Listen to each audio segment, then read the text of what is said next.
Eh bien le bonjour, comment ils vont là? Ça s'entend peut-être à ma voix mais je suis extrêmement clacos, alors pardonnez-moi. Ça fait 2 mois que je vous ai pas présenté 5 animés, alors c'est parti j'ai envie de vous dire. Bienvenue dans ce format nommé Anigawa. Découvrez ou redécouvrez des animés, mangas, manhwa et bien d'autres. Long ou court, connu ou paumé, japonais ou coréen, il y a de tout. Kichi, c'est désormais à toi de jouer.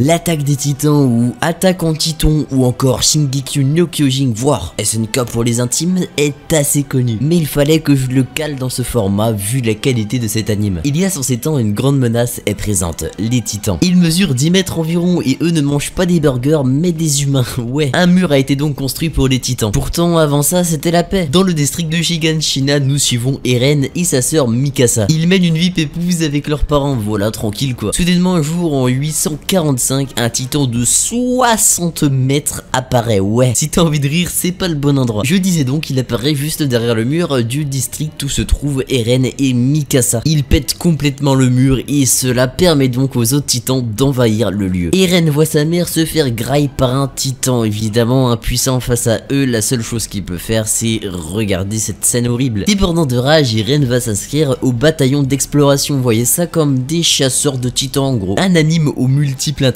D'où viennent ces titans? Évidemment, mais aussi le rêve d'Eren, sortir de la ville pour explorer le monde extérieur. Je trouve celui de Armin hyper beau aussi, bref c'est une dinguerie. Le scénario selon moi plus original, t'as pas, c'est une pépite. L'histoire monte crescendo, plus tu avances mieux c'est. Les personnages sont très attachants. Si je parle de SNK, c'est pour son anime, ça ne fait aucun doute pour moi. J'ai parlé vraiment sans faire esprit en mode doubleur d'émission américaine. Une patte graphique sublime, une animation à couper le souffle, nous fait que j'étais là avec mon bronchon dilatateur. J'ai vraiment calé ce mot. Le studio d'animation est White Studio. Sans oublier les openings qui déchirent tout ainsi que les OST. Si vous n'êtes pas satisfait des OST au début, revenez me dire ça à la saison 3. Revenez, osez là. SNK est disponible intégralement sur Wakanim et sur Netflix mais seulement 2 saisons pour le moment. Vous pouvez retrouver 3 saisons avec un total de 49 épisodes. Normalement pour la saison 4, et j'ai bien dit normalement, elle est prévue pour cette année. Et c'est cette saison qui va clôturer ce chef d'œuvre. Oui, c'est la saison finale. Ça va être une dinguerie quoi. J'ai tellement hâte. SNK a tout pris la vidéo, GG à lui en fait il est trop fort. Mais pas de panique, j'ai encore 4 animés à vous présenter, let's go là.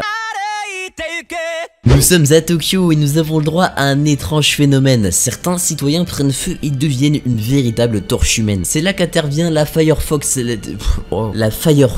pardon, une brigade de pompiers spécialisée pour ça. Nous, ce qui nous intéresse le plus, c'est la brigade 8, car à nouveau l'intègre Shinra. Oui, vous l'avez compris, c'est notre petit héros principal. Ses pieds enflammés vont-ils apporter du bon à cette brigade? C'est la question que je vous pose moi. Cet animé, c'est vraiment le feu, il est vraiment explosif. Pardon. Plus sérieusement, c'est trop bien, une animation qui claque tout, le feu est si bien fait. Les sons rajoutés de saturation pour les attaques et le feu est vraiment un plus, ça pimente le tout pour moi. Quelle sera l'évolution de Shinra? Qui sera l'antagoniste? Comment expliquer ce phénomène étrange? La réponse en commençant Fire Force. Vous connaissez cette phrase bien sûr. 2 saisons de 24 épisodes chacune vous attendent, la saison 2 est actuellement en cours, ça se passe sur ADN et Wakanim. Elle d'ailleurs l'opening 1 pour moi reste le meilleur, il est beaucoup trop bien en fait.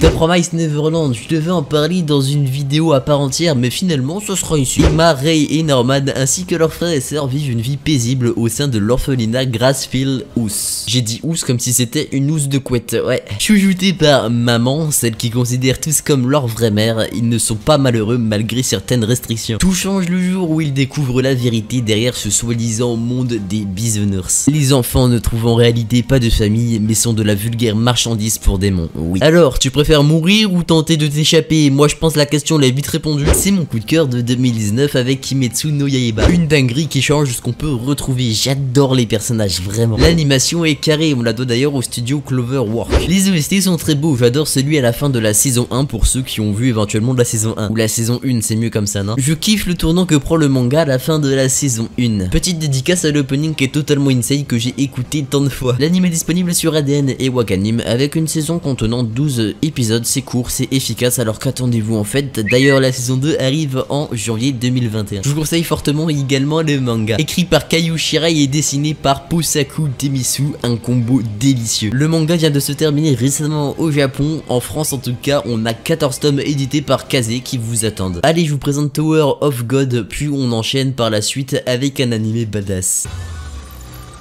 Bam, ouais comme l'onomatopée, a qu'une chose en tête, retrouver celle qui compte le plus pour lui, Rachel. Rachel l'a abandonné soudainement parce que...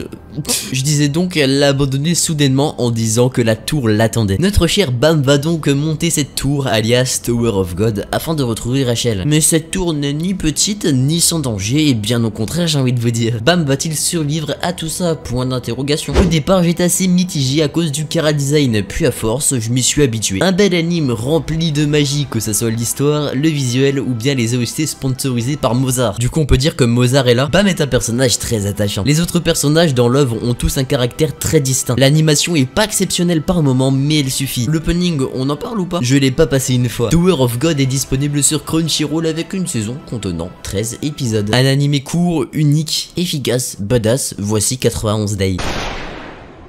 L'histoire se passe dans les années 30, en Amérique, on suit Avilio. Il vit paisiblement avec sa famille dans une belle maison, entre vous et moi il est pas à plaindre, enfin du moins pour l'instant. Vous vous en doutez, ça ne va pas durer. Tout d'un coup, des types rentrent dans sa maison puis massacrent intégralement sa famille. Cependant, Avilio, encore gosse, réussit à s'échapper. 7 ans plus tard, aux États-Unis c'est le bordel, la mafia est partout. Avilio reçoit une mystérieuse lettre, dedans se retrouve la liste des personnes qui se sont attaquées à sa famille ce fameux jour. C'est l'heure de la vengeance. Cet anime est blindé de charme. Je kiffe l'ambiance, si badass. Mafia, armes, meurtre, tellement bien bordel. L'animation est propre, l'opening bien malgré que la musique colle pas tellement à l'anime, c'est que mon avis bien sûr. En tout cas je vous le conseille fortement. Vous pouvez retrouver 91 Days sur Crunchyroll avec une seule et unique saison contenant 12 épisodes. Transition. Et bien voilà, j'espère que vous trouverez votre bonheur parmi cette sélection d'animes. Malgré que j'ai moins de temps en ce moment, on lâche rien sur YouTube. C'était Kichi, j'ai que ça qu'à dire, ciao ciao. Ou trop. 僕らにどんな世界が道なき道の先に待ってる声なき声はこのままどこにも届かずに消えてゆくの